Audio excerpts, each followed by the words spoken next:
Hi, everybody. And wow, episode 4, Badass Ladies Club. Yes. Do we want to cheers to that? I mean, let's cheers to that because holy cow, this has been really awesome. I am really digging doing this podcast. Same. So episode 4, I'll tell you guys this much, like getting this far into the process of recording everything, I'm just really excited that that there's listeners out there. And so if anything that happens at the Badass Ladies Club podcast is something that inspires you, then I would encourage you to share the podcast with your friends and to follow us on social media, to check out the website, because this movement is really so much about creating a community. Absolutely. And so, get on there, share it all. There's a YouTube channel. I mean, we're on TikTok. Guys, there's lots of places where you can engage with the Badass Ladies Club. Rate and review us. Please, because it helps us move up in the charts, because we want for this healing journey that we're all on to, like we're changing the world right now because we're changing ourselves. And that is inspiring and a big reason why we started the Badass Ladies Club and this podcast. So welcome to episode 4. I'm Lawrie. This is my friend Jessica. Hey guys. And today we're talking about setting boundaries. Well, you know who one of my most admired people with setting boundaries is our badass of the week. I mean, she's really awesome. Our dear friend, Mandy Hancock. I mean, Mandy Webb Hancock has been such a big presence in both of our lives, and is definitely one of the OG badass ladies that comes to mind when we started talking about, having really close friends that just get you, and that no matter whether you're at your best or you're at your worst, like Mandy is always there to cheer you on and remind you who the fuck you are. Pardon my French. Okay. Like that you can do this. And there's never been a time, especially in times where I've felt like really insecure or I've been really questioning myself. Like she has always been a paragon of strength and doesn't just support people around her like that, but she truly lives her life that way and is one of the first, and it's funny because you get inspiration from all over. Mandy is younger than I am, but inspires me so much, like inspiration is not always about age and experience. She was good at setting boundaries in a way that I had never even considered. She's a freaking expert, really. I mean, Mandy, I don't know how you feel, but I would consider her an expert boundary setter. Absolutely. Because she really values her self-worth, and I think that is so much about setting boundaries is how much do you love and respect yourself to show others in the world how to treat you. And that is something that I just, maybe she didn't just come out of the womb with it, but I just feel like she always got that thing. And so before I could even put words to why I wanted to be in Mandy's orbit, like that was something that was really prevalent on my mind.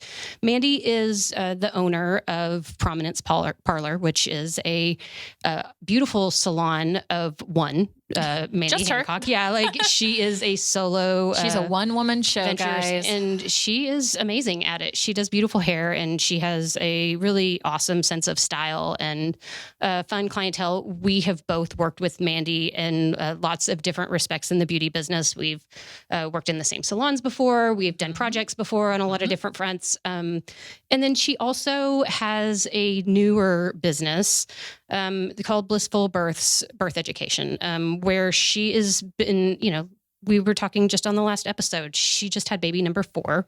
And so birthing is something that she's been very inspired by helping, she's learned so much through all 4 of her different birth processes. And the idea of helping other women have the birth experience is just something that she really wanted to do and become a birth educator. And she absolutely tackled it and nailed it and got the certifications. And I was just so proud of her finding something that she was inspired by and deciding that she wanted to do for it and go for it, man. Yeah, man.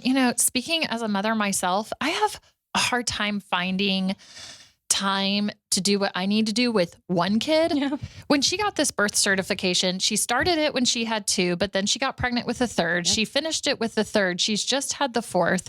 That I just look at her and I'm like, how in the world? And she's one of those that's like I'll sleep when I'm dead, you know, and she just gets shit done with grace, and she makes deep connections with everybody in her orbit. She's a force to be reckoned with. She is a force to be reckoned with, and I admire her so much. So, Mandy, we want you on the podcast. And the real problem with having her on the podcast is that we could talk about so many different things. What would we talk about? It's going to be a long episode. Not talk about is really the question. What would we not talk about with Mandy? So the three of us need to get our heads together on that and decide what we're going to do. But Mandy, your badass box is en route, my friend, and we're so excited to honor you as Badass of the Week. Absolutely. So moving on. Boundaries. Lawrie had mentioned at the very beginning of the episode that, you know, we're really excited about community with the Badass Ladies Club. And a part of that is getting you guys involved in conversation with us. And so we put out there on our Instagram stories this week that we were going to be recording an episode about boundaries. And so we wanted to get you guys involved in this conversation. So we have some feedback, which we were so excited that we actually got answers. I was so nervous that no one would answer. I know, right? But we actually got lots of answers. Yes. And to put it out there, we got so many answers that we can't cover it all today. Right. Because a lot of this goes deep, and these are also anonymous answers. Absolutely. We're not going to name any names. I mean, in the future, if a story really pops out where that person gives us permission to use their story and their name, then absolutely. But for these little Instagram story prompts, I just want you guys to know your secret's safe with us. Totally. You can tell us anything. This is all anonymous. Healing's messy business. Stated. Yeah. Absolutely. So here are some examples of what our community came up with. So the question was, what boundaries have you put in place that have made your life better? Some of our favorites were, I have finally accepted saying no to certain people and energies, especially ones allowed in my own home. I don't let anyone, even family members, step on my feelings anymore. I'm allowed my feelings, whatever they may be. Overworking with no pay. No longer accepting apologies that start with, I'm sorry that you, fill in the blank. That's the worst. Gross. And if there is no responsibility taken when someone deeply hurts you, it's okay to create space until that person owns and works on their part. Wow, guys. I mean, there were a lot of responses that came through that I was like, yeah, girl, yes. Like, yes. I mean, to touch on, because like you said, there were a lot of responses. We just picked a handful that we could talk about a little bit here.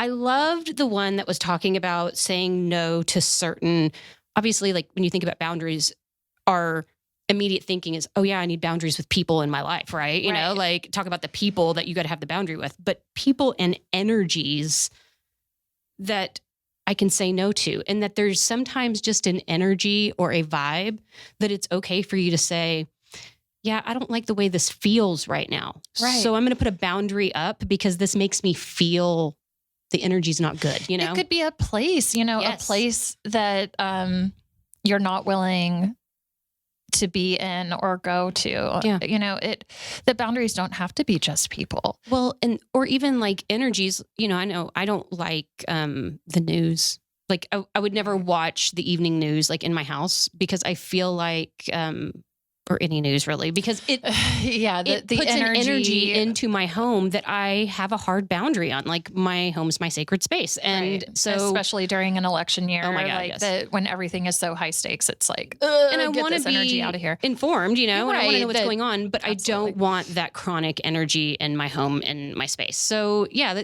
that you can say no to certain energies in your world was a really cool way to think about it, I thought. Yeah, absolutely.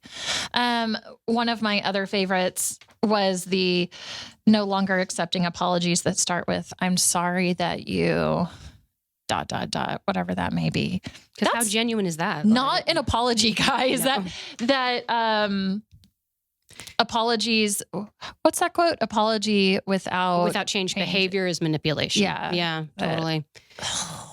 And so I think it kind of goes hand in hand with the one about, like if someone's hurt you really deeply and they're not willing to own that it's okay for you to create some space from them. And maybe if they do decide to own it and work on their part, that can change. But that you are entitled to your feelings. Yes. And if you are consistently in a space where your feelings are not honored and don't seem valid, that is something that's okay to put up a boundary and say, you know what, I don't need that in my world right now. And I think that, I hate to always make something about being a woman, but like as women, we are so often taught to put our feelings on the back burner, to be strong for, or to create a happy home, or to make space for. And that oftentimes we are so willing to do that, And, yeah. And, our one badass lady, said that I am allowed my feelings. Yes, that, of course you are. We have been raised in this society where like, you're not allowed to feel that way. And it's like, or it's not polite. Right. It's just not polite to feel that way or to express it when you do feel that way. Yeah.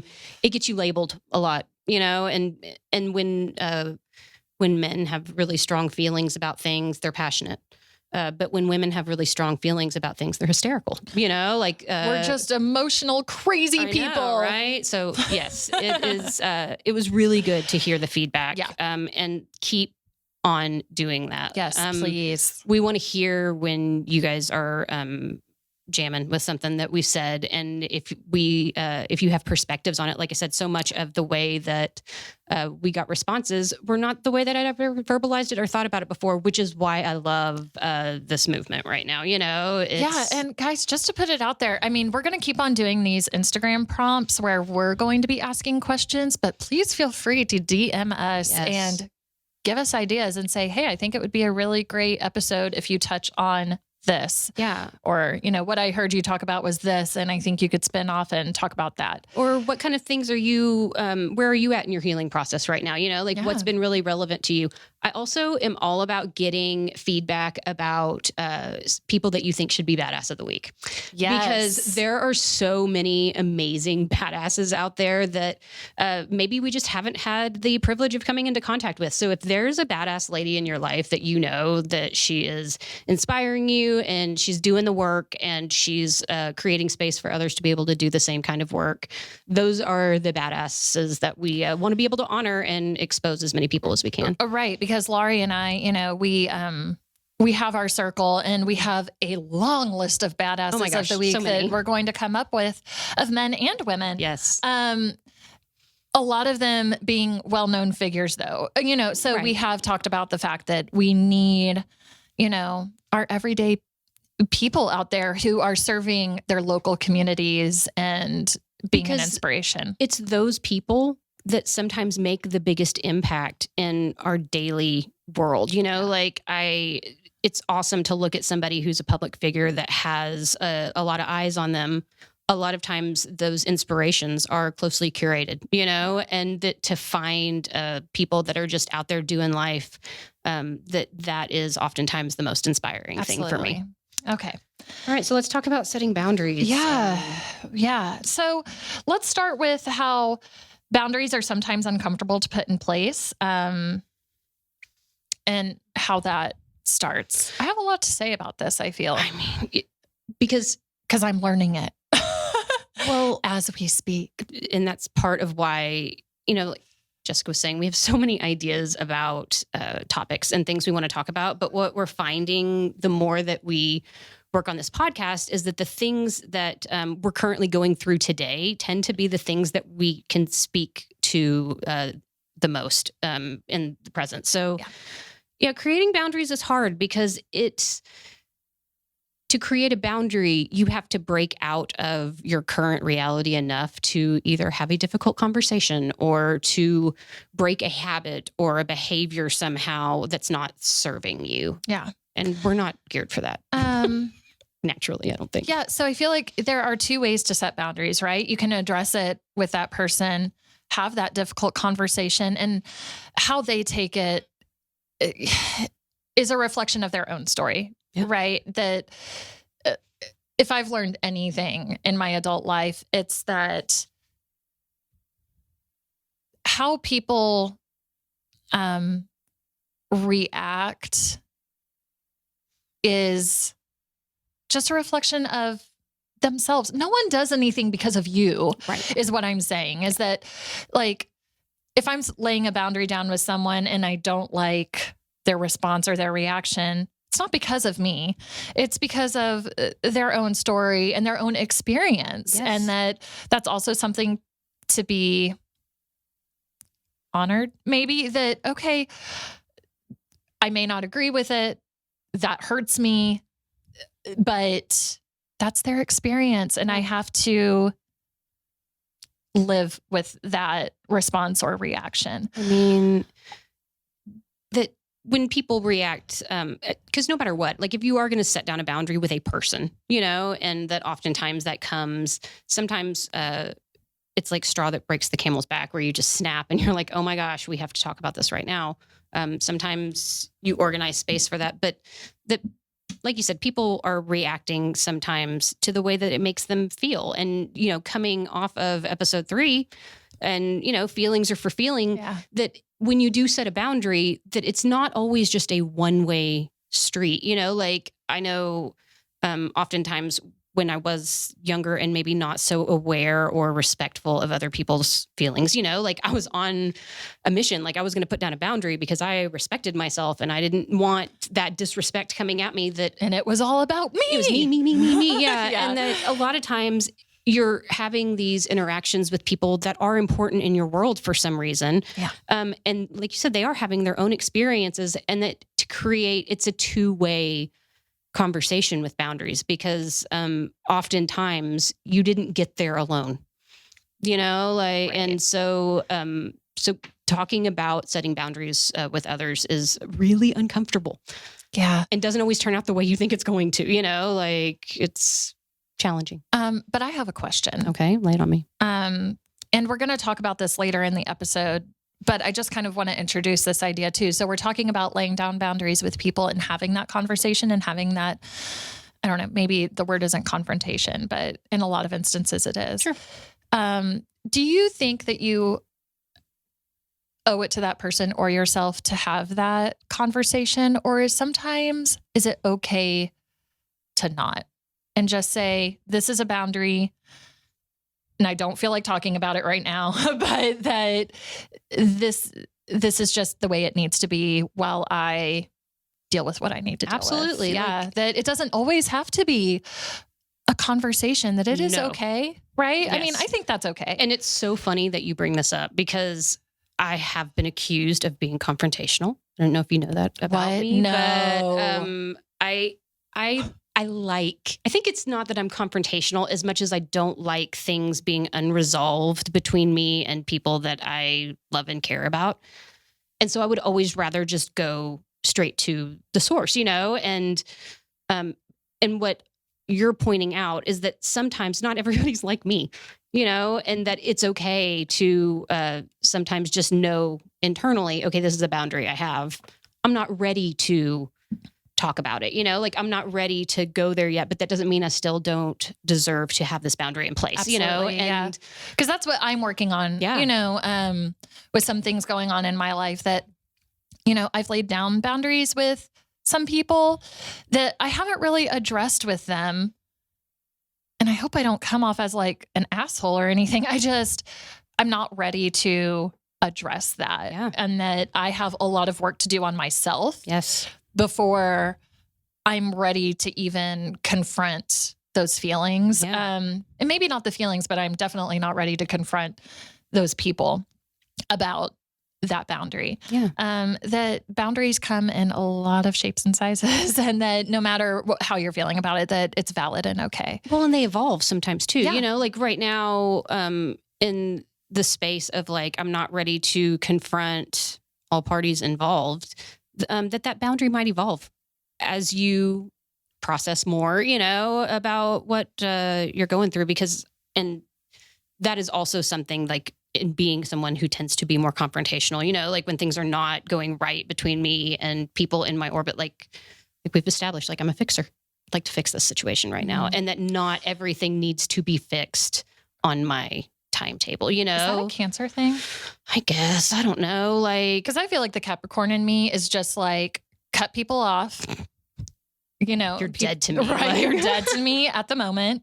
Maybe I can come back to it. You might come back to life. But, you know, I see those memes that are like, you can't just cut people out of your, and then a Cancer's like cutting people out of their life that I'm like, bye.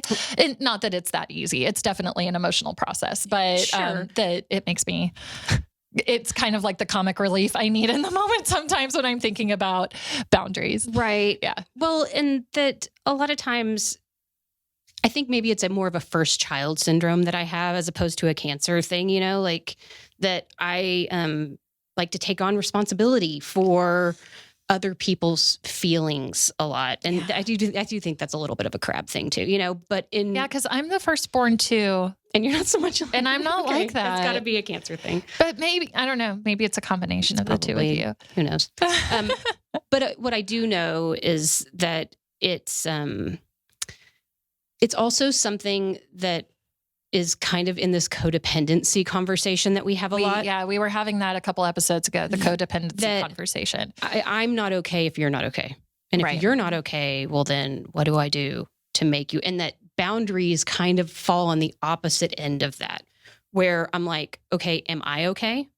And if you're not okay, that's going to have to be okay with me. You know, like I can't set boundaries unless I'm willing for people to maybe be disappointed in them a little bit, you know? And yeah, you know, so I think we can, you know, talk about other ways of setting boundaries, and that later we're going to talk about that cutting people out of your life thing. But that I just kind of wanted to put out there in the beginning that no matter how you set a boundary, I think there's a way that you can handle it well. You know, I'm not promoting you to be a jerk about it or anything, but that the way you set that boundary is valid however you see fit. Absolutely. And so I want people entitled to you're entitled to that. Yes. So however you do that.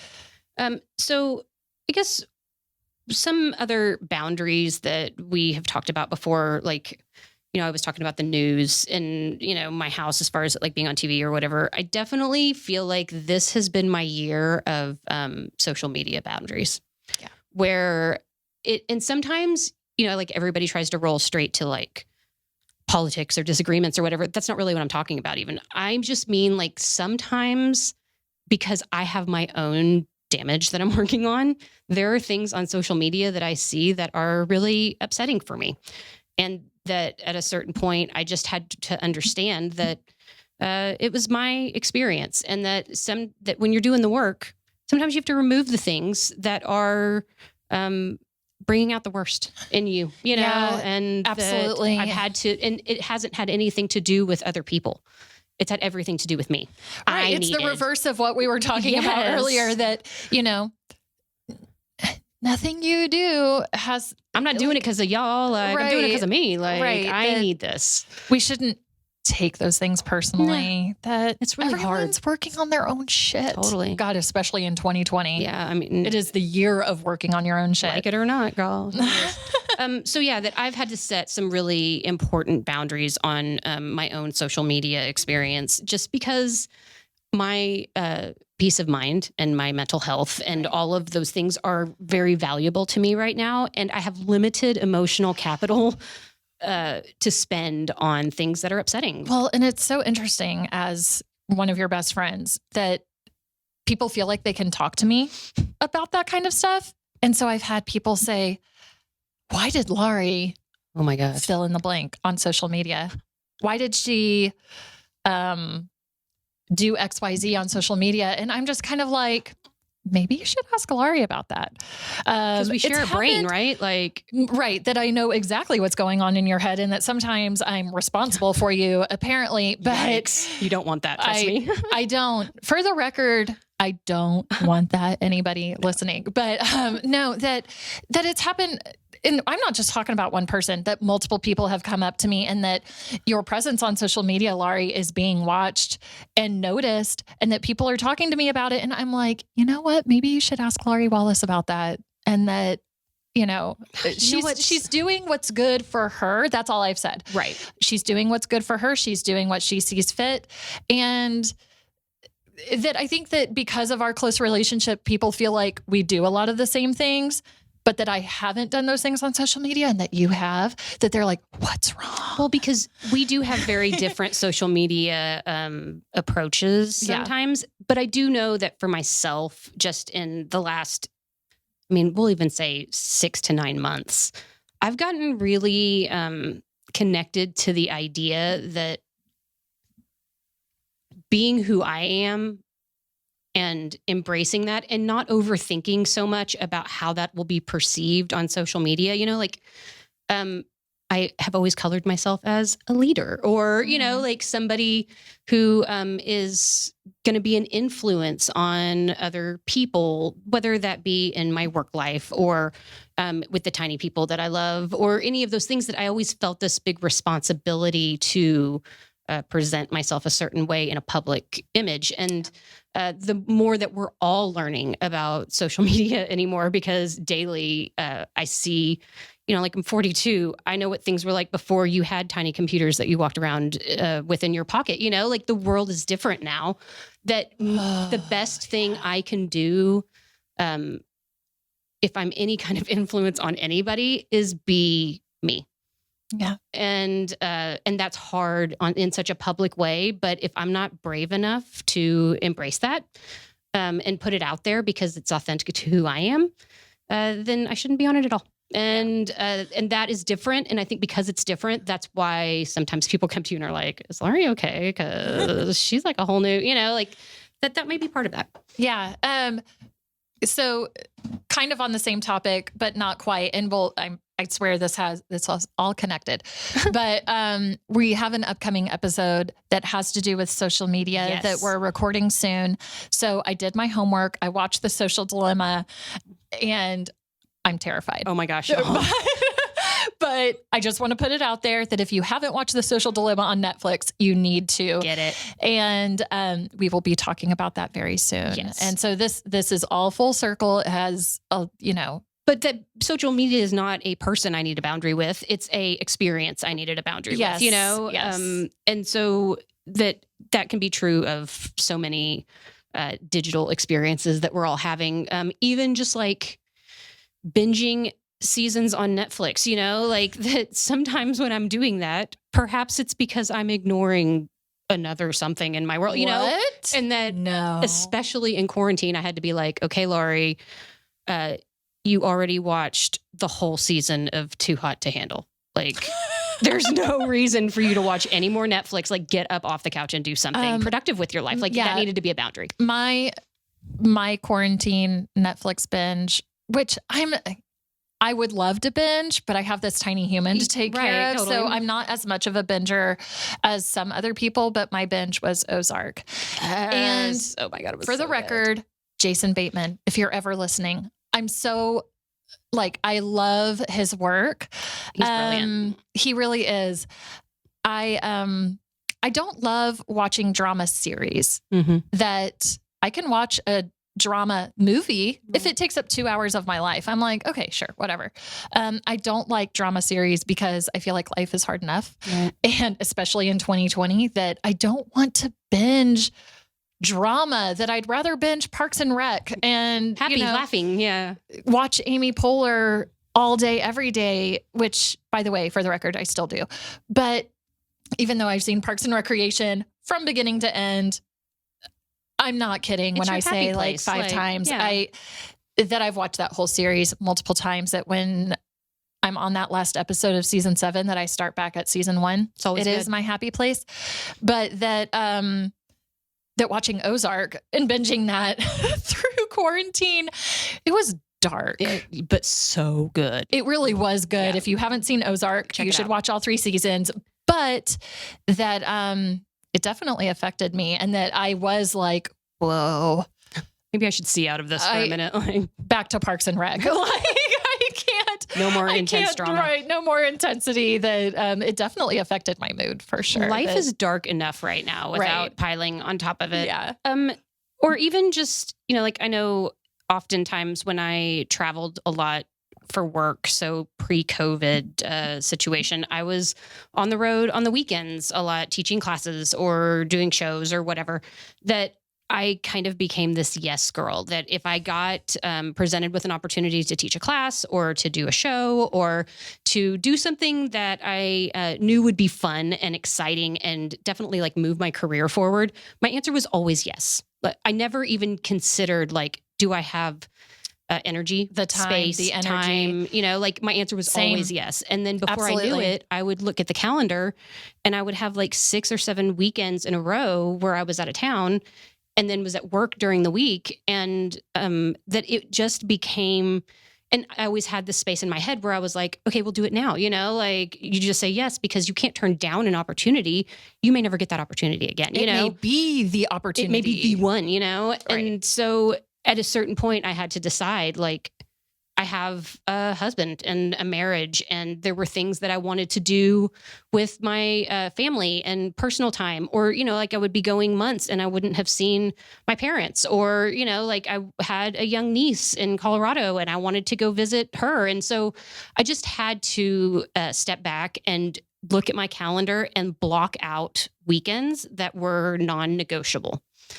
And that was really hard for me because I had so many excuses for why it was okay for me to prioritize my work over my personal, relationships. And that ended up being a boundary that I wasn't willing to sacrifice those things, and that I had to make time for that stuff, or maybe those things wouldn't be there, anymore. And so I know that, and it seems so silly, like, a lot of people are setting boundaries that are like massive, like things in the world. I'm like, no, I was just working too much on the weekends, but it changed my quality of life immensely, and definitely gave me a new perspective on the value that just having time and space, or maybe it wasn't that I was spending any time with anybody. Maybe it was just that I needed a couple of days to just be quiet and be me for a minute, or figure out how I felt about things, or stay in bed, or do whatever it was I needed to do, like prioritizing me time. Yeah, which Lawrie can definitely speak to this. I am the queen of leave me alone. Yes. I don't want anybody near me talking to me. Like I value my alone time. You do. So much that I wouldn't say I'm not as great as Lawrie is with laying down the boundary, as like scheduling it, that I kind of take the alone time as it comes. Right. And then I'm like, oh, okay, I'm going to capitalize on this, Yes. and that I'm not so great at planning that per se, but that is my recharge. That is, I live for alone time. I live for it. Yeah. But how guilty do you feel when you take it? I'm getting better at not feeling so guilty that I see the value in it. Yeah. And that I've just been going through so much lately where I'm realizing that I can't be everything for everyone all at the same time. That being a hairstylist behind the chair, and for any of my guests listening, I want you to know that I love and value my time with you behind the chair so much, but that it is very emotionally exhausting sometimes. And that I love making those deep emotional connections with my people, but that at the end of the day, that when I get in my car and go home, that I'm just like,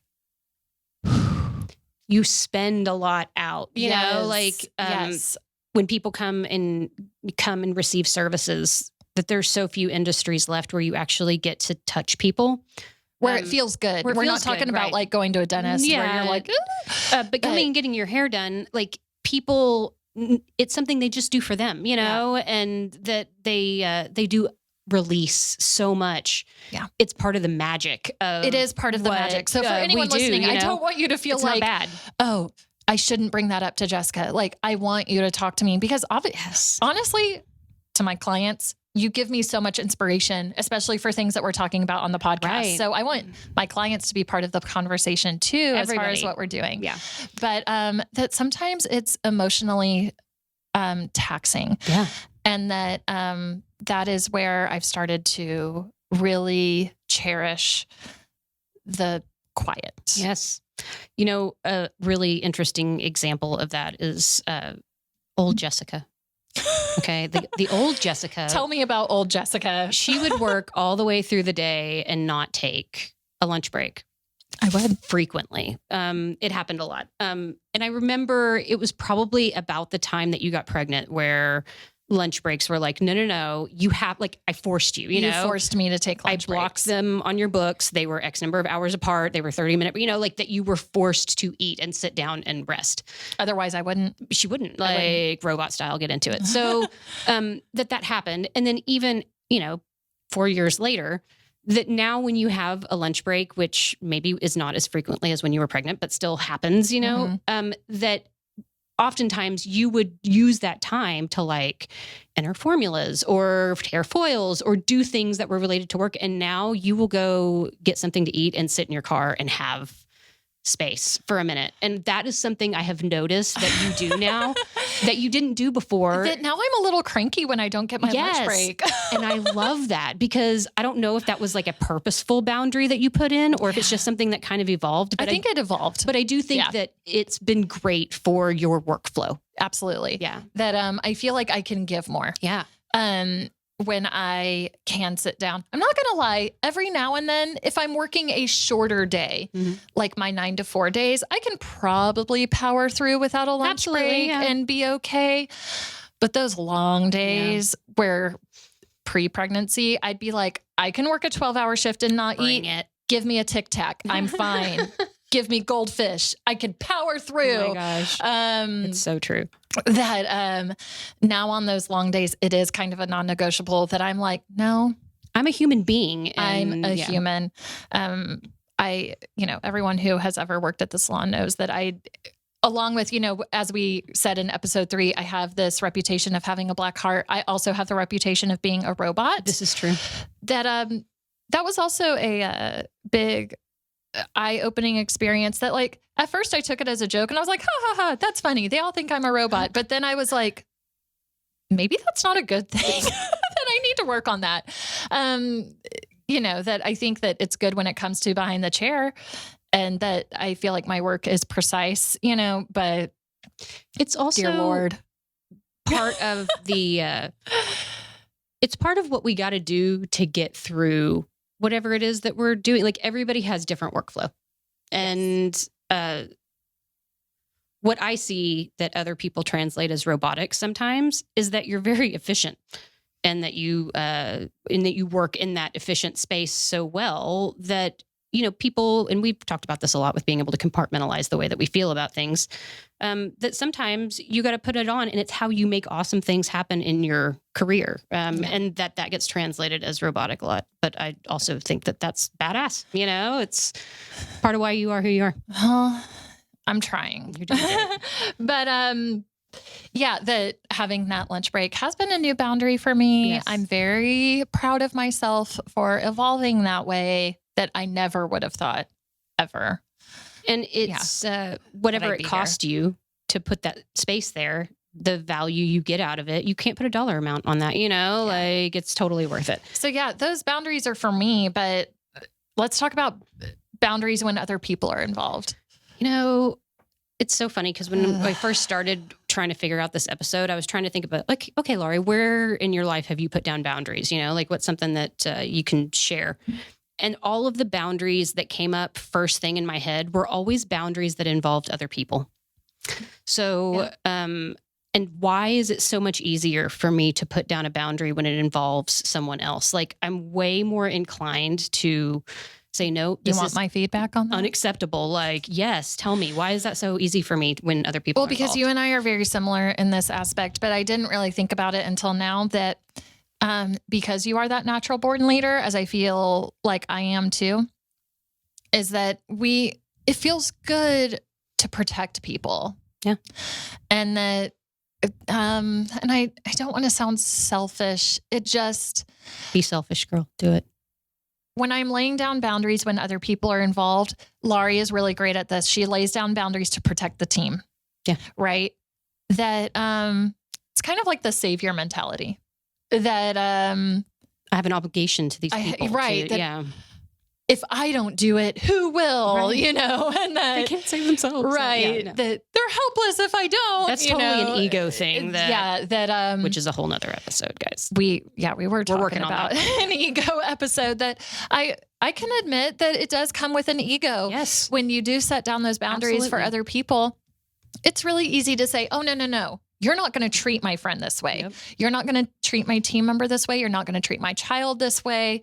My spouse this way. Right. Yeah. Like that, laying down those boundaries. And I know you have a story that you'd like to share. I talk a lot about, there was this time in my life where I had kind of a communal living situation. We all had our own houses. Like, my best friend Mandy lived across the street. My brother and soon-to-be sister-in-law at the time lived a block over. I had 2 or 3 other best friends that all lived, like we were all within 2 or 3 blocks of one another. Which, for the record, I'm really jealous. I didn't know you guys, and I'm really so sad fun. that I didn't know you guys then. It was also like in my late 20s, so it was a time in your life where you do have a lot of friends around and you spend a lot of time together. And so there was obviously, the early morning walk out my front door in my pajamas across the street with my coffee mug and go sit on Mandy's couch and hang out and, chat for a little while. Or my brother would need to watch something on cable and I had the channel and he didn't. So he would come over in the middle of the day and hang out and watch,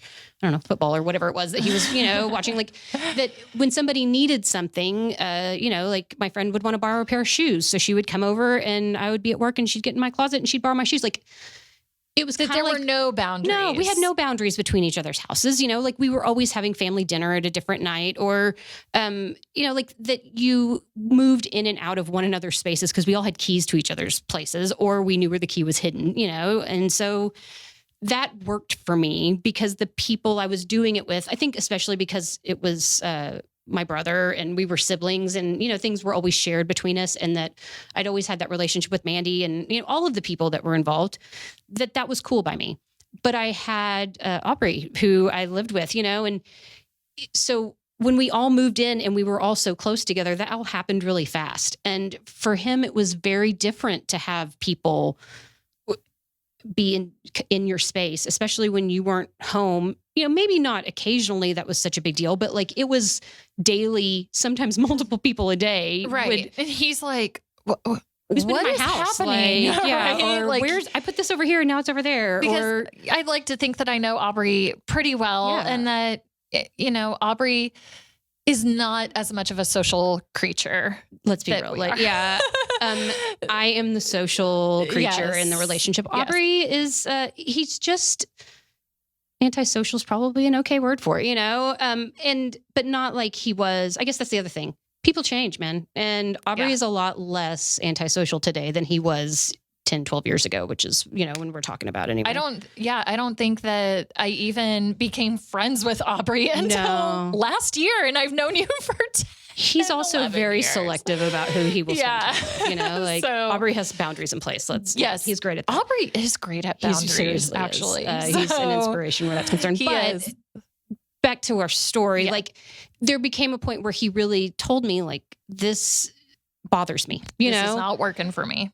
And I immediately was defensive because I was like, hey, look, this is my family, like these are my dearest friends. Like, this is just the way that we are, we come and go from, it's okay, like it's okay. And he was like, it's not okay. Like, it's not the way that is working for me. And so then I was in this position where I was like, oh my God, my significant other who I love and adore and could never do life without, or these people who are my closest friends and family, that I was so fearful of them reacting to me putting this boundary in place that maybe this big communal living and the coming and going from my house isn't something that we should do now that I'm an adult and married and am creating a space with somebody else.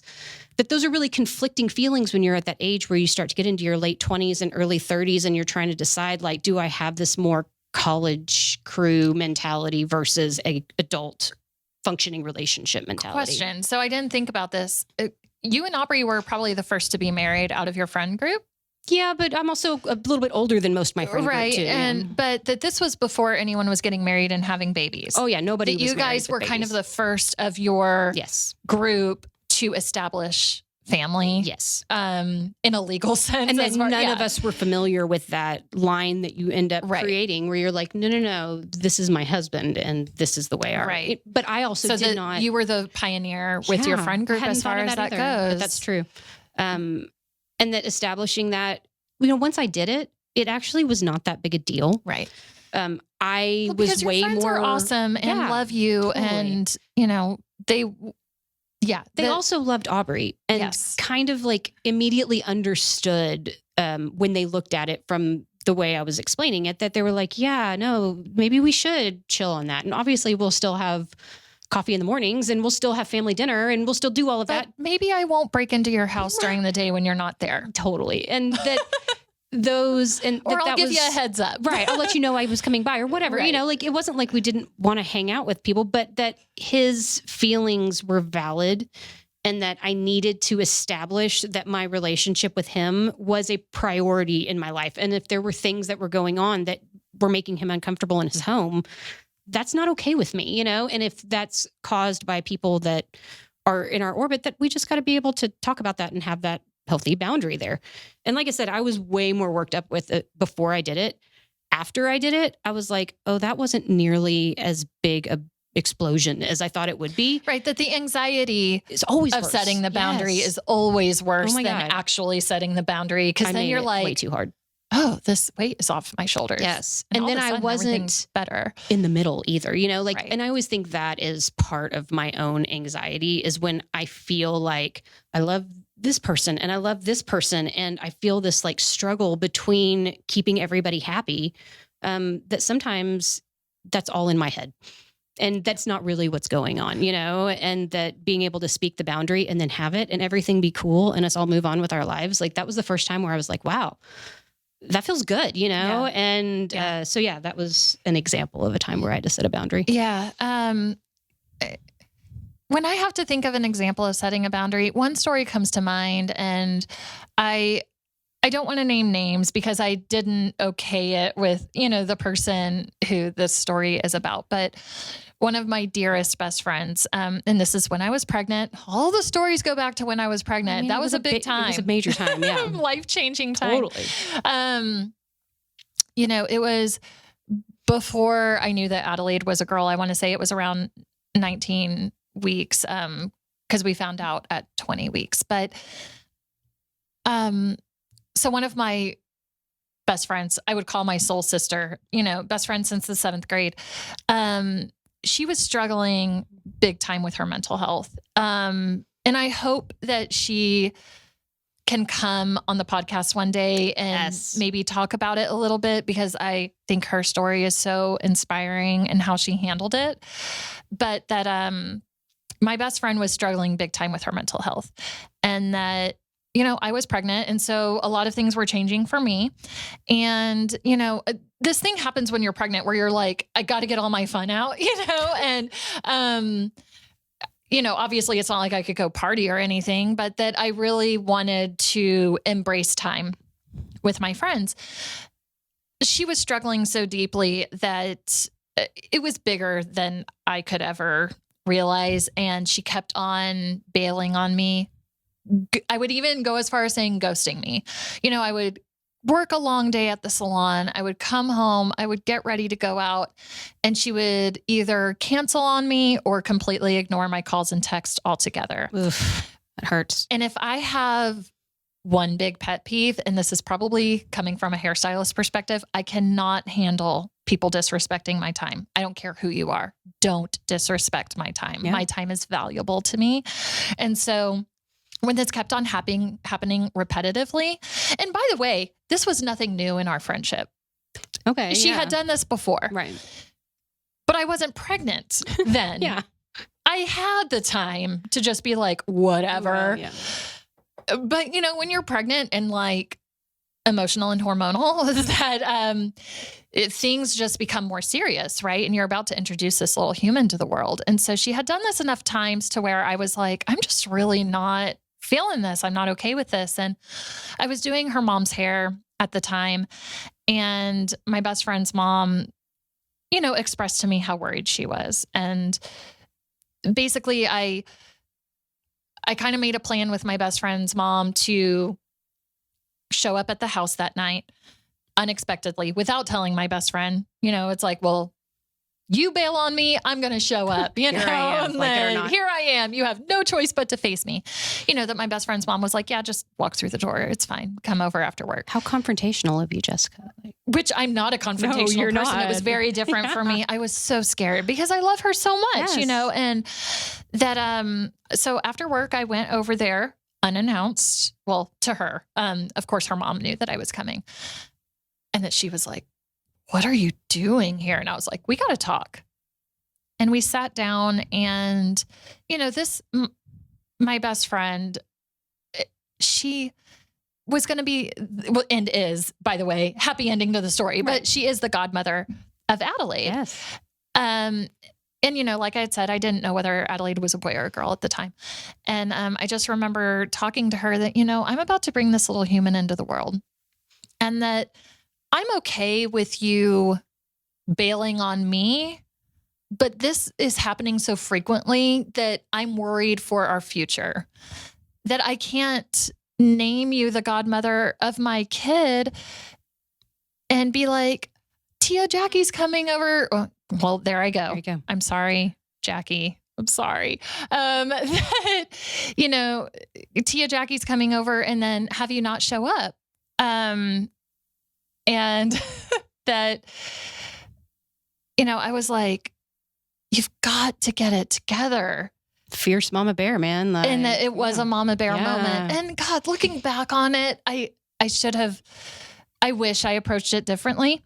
But talking to her now, she actually says that was a really eye-opening moment. Yeah. And that I feel bad about it and how I handled it, but that she was like, no, it's what I needed to hear. And that, maybe I wasn't totally right in the way that I approached it, but that it was valid for me at the time. Yeah. And then I had to lay down that boundary for me and my kid that I was carrying. And it was really, really hard because mental health is such a serious, deep issue. Yeah. And I wanted to be careful. But you guys both had your own experiences, Right. and I think one thing in both of our stories about putting down boundaries with people that we love is that after doing it, that everything was okay.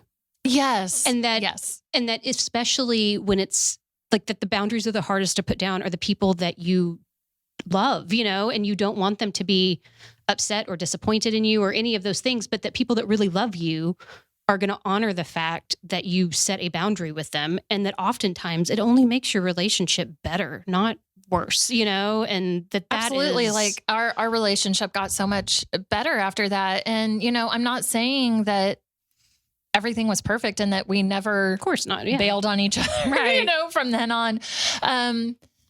But that it actually, I will say, opened the door for Jackie and I to have more difficult conversations. There was a conversation later in my pregnancy where I hurt her really bad. And I didn't realize it. And that was not my intention, but that she called me up and she was like, hey, I'm not okay with how things went down with this situation. She was helping me out at my house. She was working tirelessly. And I don't think that I expressed my gratitude in the best way because I just wanted to take a nap. I'll be honest. Right. And that when she called me after the fact, I was just like, wow, I'm sorry. And that we had never had those difficult conversations before. That's part I find, like, because you said you and Jackie have been close since you were kids. Yeah. That the people who stay in your life the longest are people who you get good at having hard conversations with, and we've already established that I'm a bleeding heart cancer. I get my feelings hurt so easily sometimes for things that are mostly manufactured in my head. And that's just something that you learn about yourself, like when you get older. And I know that so oftentimes things have happened between me and friends of mine where I've just had to take space.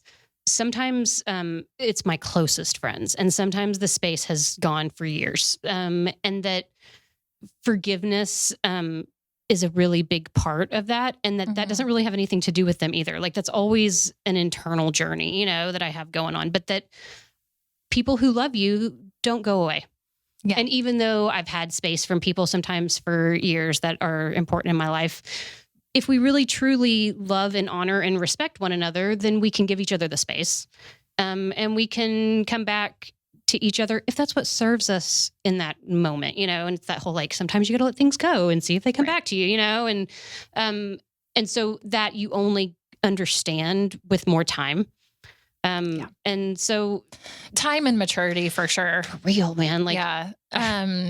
That, God, I'm sorry I said your name, Jackie. I'm sorry, but that was not my intention, but that it did make our friendship stronger. I Jackie's feel a badass lady. Yeah, She she gets it, really yeah. is. And Totally. so, Jackie, one day I hope you can come and talk. a really awesome godmother. She sure. really is. Yeah. She's the best godmother for Adelaide. She's great. So when we were staging this episode and talking about it a little bit, one of the things that you said to me that made me laugh so hard is that I had told you, or that you had learned from me at some point, that as an adult, you don't have to do shit if you don't want to. Such a freeing moment that Lawrie Wallace taught me. It's funny because I don't even really have a conscious memory of saying that to you, but like, elaborate on that. What about setting boundaries? What did I say? What was I talking about? Like, I don't remember because it's been multiple moments in my life where I'm like, but I have to, and I'm just so tired. And XYZ, fill in the blank with whatever that may be, that Lawrie is always the first person to look me in the eye and say, so what if you don't? you're a grown-ass woman. You can do what you want. What's going to happen? So What are they going to do? Yeah. And then what? Is the world going to end? No, Jessica, it keeps going. That freedom of saying, I'm an adult. I really don't have to do shit. That if I want to do something, it's because I want to, Right. and that it's not this obligation. It's just been such a freeing, that I'm still working on, but that it's just been such a freeing mindset to have, that I have to stop myself sometimes and say, you know what? You don't have to do shit. There was a quote that I'm going to totally misquote it, I'm sure, but I know that everybody has probably heard it, that has any kind of appreciation for Marilyn Monroe, that she has a quote where she talks about that you can't really be upset with the direction of where your life has gone, because at any given moment you did exactly what you wanted. Yeah. And that speaks to me, that, you know, like, even if things result in a bad outcome, that at the time I was doing exactly what I wanted, even if what I wanted was not what was best, or was not a good decision, or wasn't wise. Like, at the time, it was what I wanted to do, you know? And so, yeah, you don't have to do shit. Yeah. And it's just, that I have to remind myself sometimes when I feel that obligation, that sometimes it's okay to put the boundary in place and say, I'm an adult, damn it. And I don't have to do anything. Nope. You really don't. And even if that comes at the cost of disappointing others. Sure. Which brings me to one of my favorite quotes about boundaries, the queen of boundaries, Brene Brown. For real. Brene, we love you. She's a beast. Brene Brown says, boundaries are put in place when you love yourself enough to risk disappointing others. Generosity cannot exist without setting boundaries. She said both of those things, and that speaks to me on a super deep level. That sometimes when you're doing what's right for you, you're going to disappoint somebody. Almost Big time. every time. Right. And that's, like we were saying before, if people around you are disappointed because you're doing what you need to do to look out for yourself, then that's their experience, you know, like that's not necessarily your experience. And it's hard to separate those two things because we have empathy, you know, and because we are people pleaser personalities and don't like to disappoint those around us. But I guess the other thing that I'm starting to recognize is that when I do what I know is right for me, and I do it unapologetically, that the people that cause the most ruckus in my world when I'm doing that are the people who are benefiting from me denying myself and the boundary I need to place. Like, that somehow I was making them more comfortable than I was making myself. Well, because what you tolerate in your life is you're teaching people how to treat you. Absolutely. And as soon as you start to take some responsibility for that and you put boundaries in place that show that your value is different, anybody else who is profiting from that is going to cause a fuss about it, Right. and that's not always a bad thing, like I think more than anything, it's that I notice my part in that. And that I need to quit taking actions based on how I think other people are going to perceive those things. That part of that's my fault for denying myself over however long I've been doing that. And that amen, sister. have got to honor myself more. Yes. And that also sometimes gets you a label in today's world, and that if that's how you need to label me to organize that in your heart and your space, that is totally your gig, man. And that's okay with me. That you have to come to the realization how people feel about you is none of your business. Nope. That life, in fact, does go on. Yes. Even without knowing how others feel about you, which I think leads into our next subject, which, we've been talking for a while. And so I don't want to linger on with this, but we were talking about social media earlier. Right. And how sometimes it makes it easy to cut people out. Well, social media, but also in real life too, because we were talking about how easy or hard it is to just cut somebody out of your life. And is that fair? Is that fair? Healthy? Is it healthy? Does it mean that you're deflecting or not, paying attention to or honoring something? And I've not done it a lot. I can think of a handful of times in my life where I needed to separate from people around me. And again, so often it wasn't really because of them.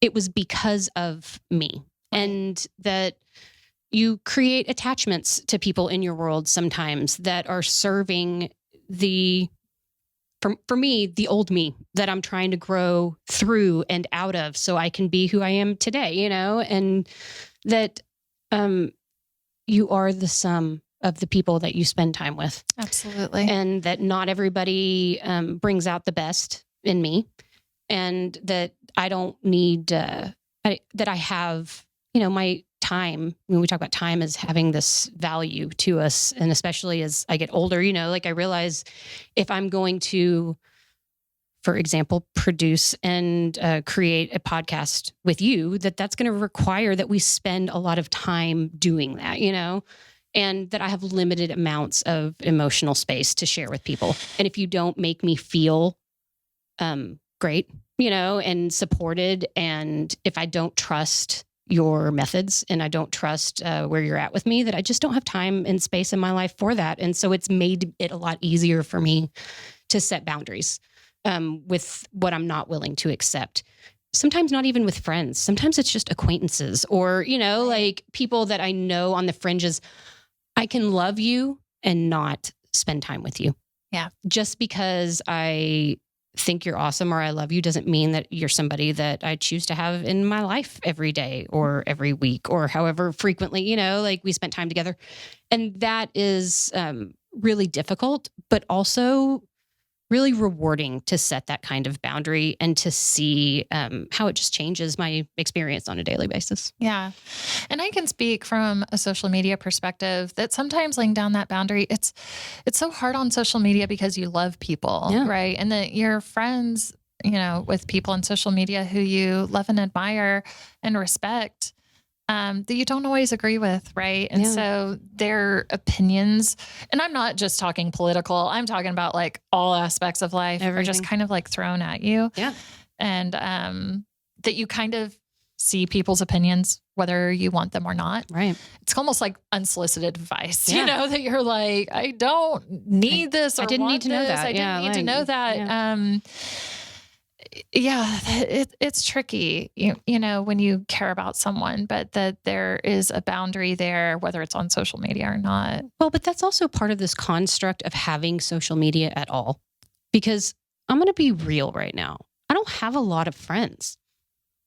Right. Okay. We don't have that many friends. I don't have as many friends in life as I do on social media, so some people, before we had a social media account, we didn't have a really close friendship, but now I'm engaged with you in a way that before I was only engaged with my closest friends, and so having this really wide net and everyone, speaking their mind on that, again, to a really sensitive, open wound like that. As a Cancer, I do tend to climb into my shell.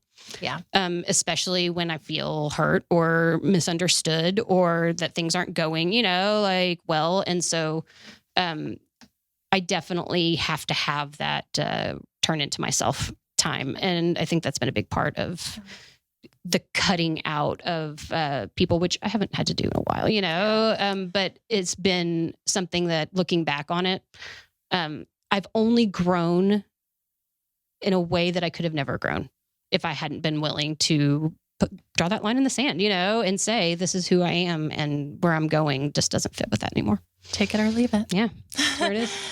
So thank you guys so much for being a part of the boundaries conversation. We definitely want to hear more from you. So don't forget to, reach out to us and be a part of this. Yeah, we want to hear if anything that we're sharing on the podcast resonates with you. So get out there and tell us what you think about our episode on boundaries, and we'll check you all out the next time. Thank you guys for listening. Bye. Bye.